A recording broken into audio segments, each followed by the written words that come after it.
Every year, for the last 3 years, we do a gathering of the minstrels, psalmists, and helps. And what we do is we come together. I invite minstrels and psalmists from all over the world, and we come together and we just worship for hours, and with no restrictions on time. And what that does is that it's like excavating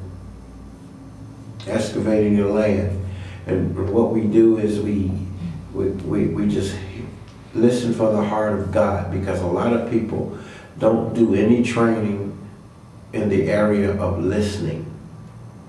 And what we do is we get in His presence and we listen to see what He has to say.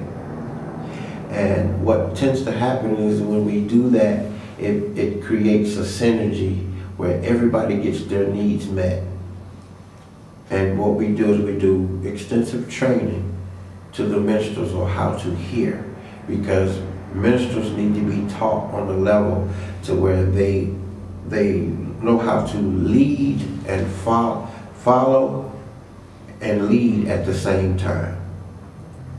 Because when you can hear, you know how to shift when you have to shift in different realms. But if you're not listening, or you don't know how to hear or listen, it's very hard to flow in the Spirit of God accurately. So what we do an extensive training of hearing, where you just listen for the voice of God and we move. Because what happens is we get into a schedule where we can't allow God to do what He wants to do because of our time, limited on time. And what we need to understand is time. We were not designed to serve time. Time was designed to serve us. So there's a difference when you begin to get in God's presence for a length amount of time. Your relationship involves dialogue. So when you speak to God, He speaks back. But a lot of times we can't hear Him because we're doing all the talking. So that's why we train minstrels and singers to listen. Just get in His presence. Because very few people can have a lifestyle of worship away from their instruments. They usually hide behind the instruments, which is something that how God's going to change things. You have to have a lifestyle of worship before away from your instrument. So when you come and play your instrument, the two connect and create nothing but a synergy that's conducive for God to move. And you see nothing but results, heavenly results. And I'm not telling you something that I heard or read in someone's book. This is from experience. And what has happened in our gatherings, nothing but miracles. We had the first gathering, as we played and just sang and worshiped, people began to get out of wheelchairs and begin to walk that had never walked before.